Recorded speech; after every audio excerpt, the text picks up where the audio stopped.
Hello everyone, आप सभी का बहुत बहुत स्वागत है हमारे इस नए वीडियो में।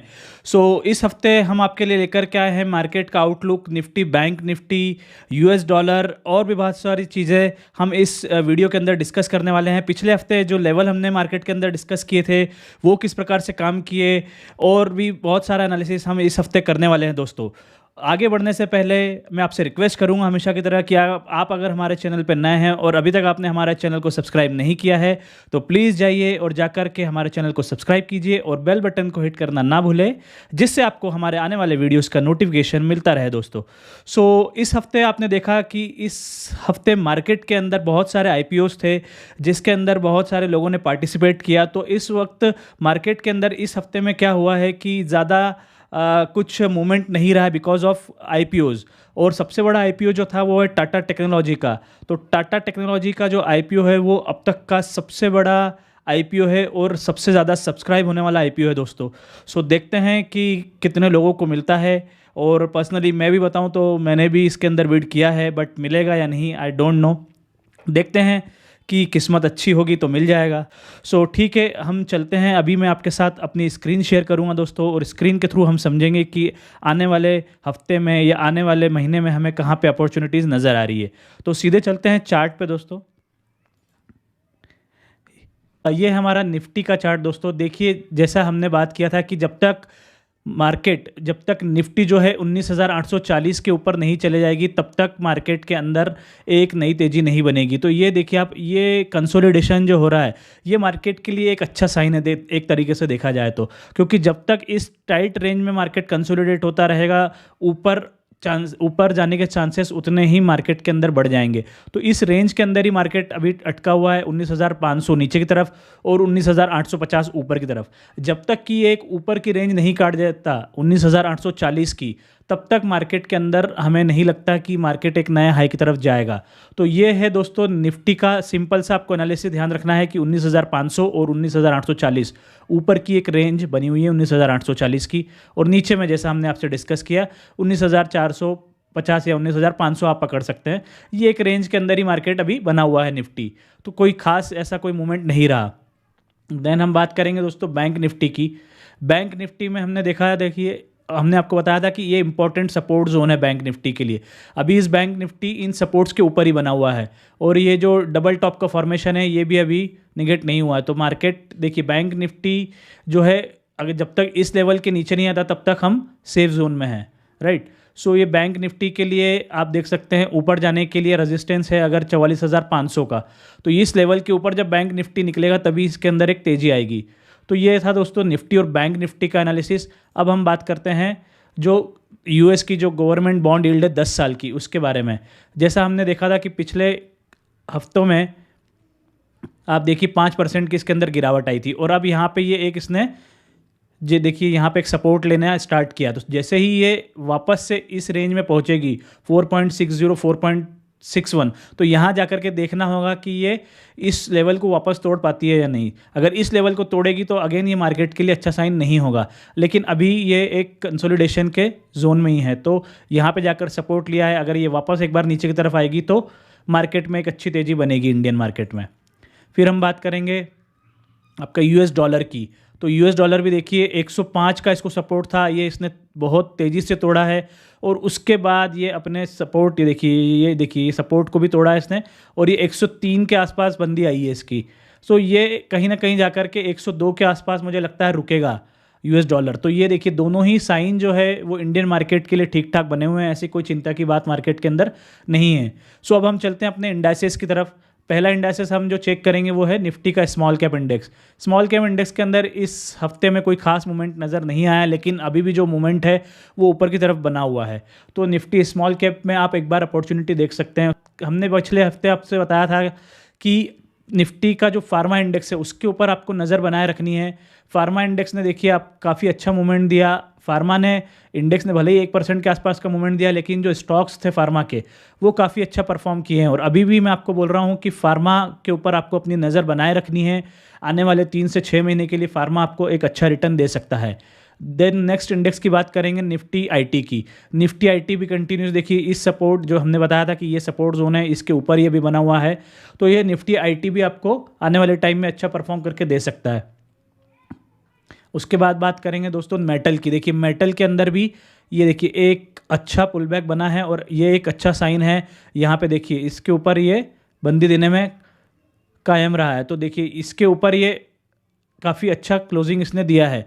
तो निफ्टी मेटल, निफ्टी फार्मा और निफ्टी आईटी, ये 3 इंडाइसेस आपके रडार पे होना चाहिए आने वाले हफ्तों के लिए। फिर हम बात करेंगे निफ्टी का जो मिड कैप इंडेक्स है उसके अंदर क्या चाल रही।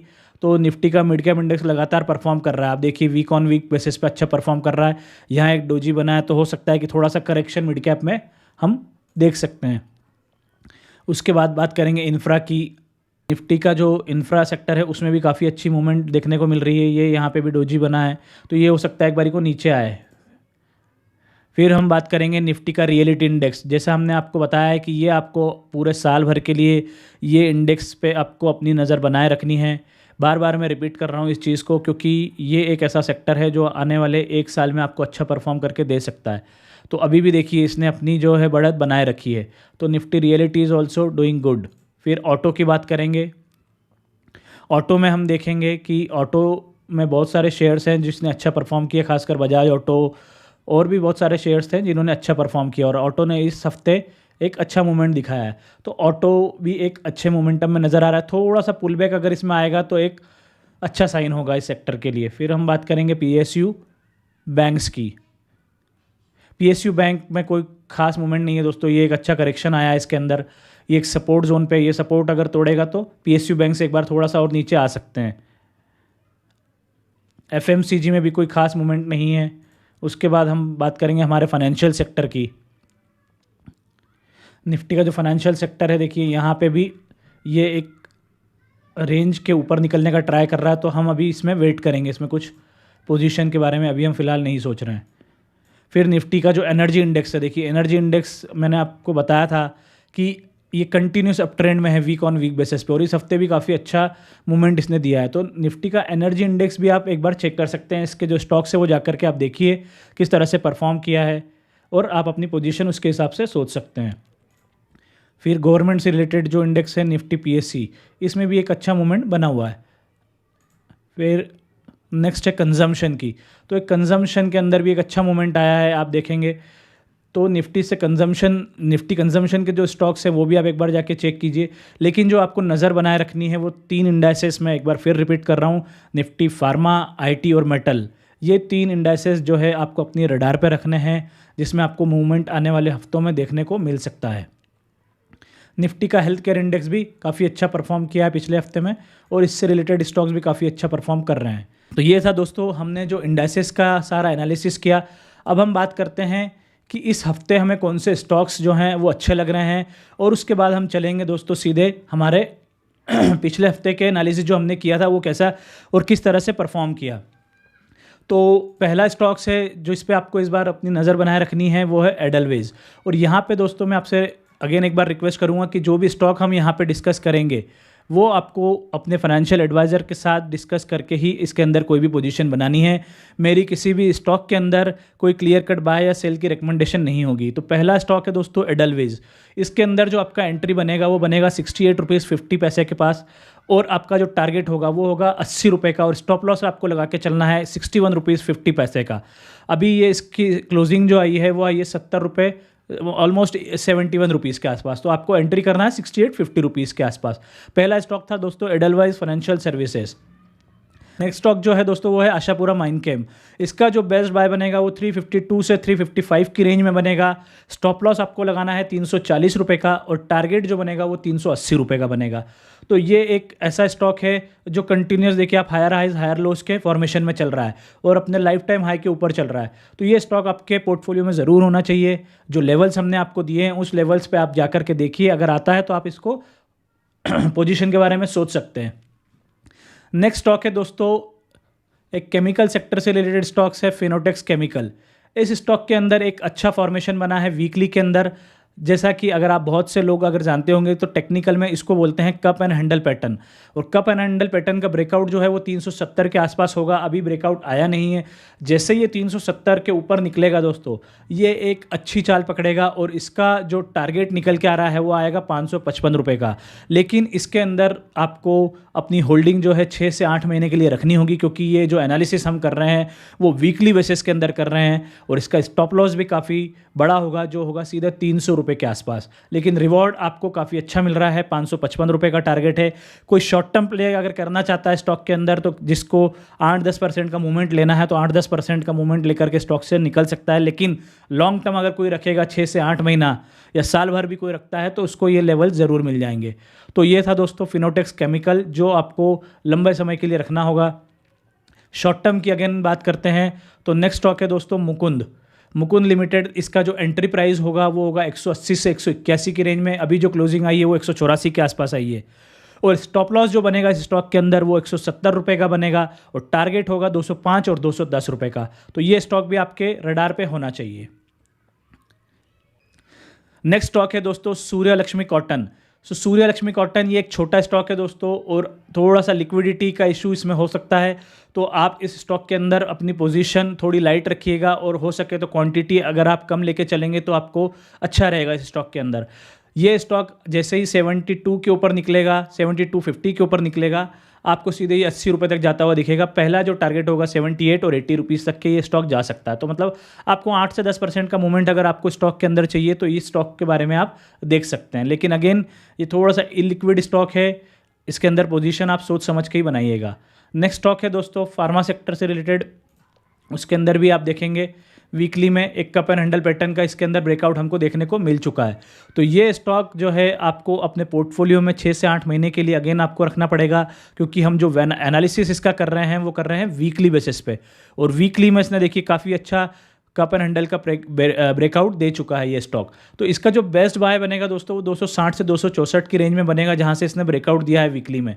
और जो स्टॉप लॉस आपको लगाना है वो लगाना है 240 रुपये का वीकली क्लोजिंग बेसिस पे। जब तक ये 240 वीकली क्लोजिंग बेसिस पे नहीं आता तब तक आपको स्टॉक में से एग्जिट नहीं करना है। और जो टारगेट इसमें निकल के आ रहे हैं 300, 310 और 365, 3 तरह के टारगेट इसमें निकल के आ रहे हैं। आप अपनी पोजीशन के हिसाब से और आपने जितनी क्वांटिटी ली है उसके हिसाब से आप अपने टारगेट भी डिसाइड कर सकते हैं। अगर आपने छोटी क्वांटिटी ली है तो आप 310 की रेंज में निकल सकते हैं। आप बड़ी क्वांटिटी में ट्रेड कर रहे हो, लंबे समय तक होल्ड कर सकते हैं, तो 365 का टारगेट के लिए आप इसके अंदर वेट कर सकते हैं। तो ये थे दोस्तों वो स्टॉक जो आपको इस हफ्ते आपके रडार पे रखने हैं। अब हम बात करेंगे कि पिछले हफ्ते हमने कौन से स्टॉक डिस्कस किए थे और उनका क्या परफॉर्मेंस रहा है। तो हमने पिछले हफ्ते बात किया था इरकॉन इंटरनेशनल, जो कि अभी उसी रेंज में बना हुआ है। आपको हमने 164 के आसपास बेस्ट बाइंग दिया था और ये हाई लगा करके आया है 170-172 रुपये का। तो आप अगर इस पोजीशन में अभी बने हुए हैं तो आप बने रह सकते हैं। ये आपको 190 रुपये का टारगेट दिखाएगा। उसके बाद बात करेंगे IRFC की। IRFC भी हमने कहा था कि आपको 78 रुपये के ऊपर ही बाय करना है। तो जब तक ये 78 के ऊपर नहीं निकलता तब तक अभी इसके अंदर आपको पोजीशन नहीं बनानी है। एक स्टॉक जो हमने आपके साथ डिस्कस किया था और अपने वीडियो के थ्रू भी और अपने रील के थ्रू भी हमने आपको बताया था कि ये 17 साल का ब्रेकआउट देने को रेडी है दोस्तों। तो इसने 17 साल का ब्रेकआउट जो है वो 284 के लेवल पे दे दिया है। हमने इसको 272 के आसपास डिस्कस किया था कि अगर 272 पे भी आप लेना चाहें तो ले सकते हैं। और इस स्टॉक के अंदर एक काफ़ी कम समय में, एक हफ्ते भर के अंदर आपको 15% का रिटर्न देखने को मिला है। अभी भी इस स्टॉक के अंदर काफ़ी पोटेंशियल है, ये और भी अभी ऊपर जा सकता है, लेकिन अभी आपको इस लेवल पर जाकर के बाइंग नहीं करना है। थोड़ा सा अगर आपको ये कहीं भी इस लेवल के आसपास मिले वापस तो आप इसके बारे में सोच सकते हैं। नेक्स्ट स्टॉक होगा दोस्तों हमारा IRB इंफ्रा। इसके अंदर शुक्रवार के दिन काफ़ी अच्छा मूवमेंट देखने को मिला। ये स्टॉक देखिए आप, अगर मैं फ्राइडे के दिन बात करूं तो 4% ऊपर था। तो इस स्टॉक के अंदर भी हमने जो लेवल्स निकाल के रखे थे, हमने आपको बताया था कि ये 40 रुपये से 42 रुपये का टारगेट आपको इसके अंदर आने वाले हफ्तों में देखने को मिल सकता है। अगर आपने ये पोजीशन होल्ड करी है, हमने 35 से 36 रुपये की रेंज में आपको बाय करने के लिए कहा था और ये 39 रुपये ऑलरेडी हो चुका है। तो ये सारे स्टॉक्स के ऊपर आपको अपनी नज़र एक बार फिर से बनाए रखनी है अगर इस स्टॉक के अंदर टारगेट नहीं आए हैं अभी तक। तो नेक्स्ट स्टॉक हमने बात किया था HCL इन्फोसिस्टम। इसके अंदर कोई खास मूवमेंट नहीं आया है, जहां हमने रिकमेंड किया था ये उसके आसपास ही चल रहा है। तो आप अभी भी इस स्टॉक के अंदर अगर चाहें तो एक बारी का एंट्री का सोच सकते हैं, लेकिन अभी इसमें कोई खास मूवमेंट नहीं है तो इसको अवॉइड भी किया जा सकता है। तो ये था दोस्तों अभी तक का हमने जितना भी डिस्कशन किया, पिछले हफ्ते का भी हमने एनालिसिस किया, और इस हफ्ते कौन से स्टॉक्स हमें पसंद आ रहे हैं, ये सारा हमने एनालिसिस किया। तो दोस्तों अगर आपको देखिए हमारा कंटेंट पसंद आ रहा है, हमारा एनालिसिस पसंद आ रहा है, तो प्लीज़ कमेंट कीजिए और अपने सभी दोस्तों के साथ ये वीडियो ज़रूर शेयर कीजिए, जिससे कि चैनल को भी इसका बेनिफिट मिले और हम लोगों को भी एक मोटिवेशन मिलेगा कि हम आपके लिए ऐसे ही वीडियो बनाते रहें और अच्छे स्टॉक्स का सिलेक्शन आपके लिए करते रहें दोस्तों। तो इसी नोट पे मैं जाकर के वीडियो को एंड करता हूं दोस्तों, और अगले हफ्ते में आपके लिए और भी ऐसे स्टॉक्स लेकर के आऊँगा जहां पे आपको अच्छा मोमेंटम देखने को मिले। Thank you so much for watching this video, और keep learning because your learning is your earning.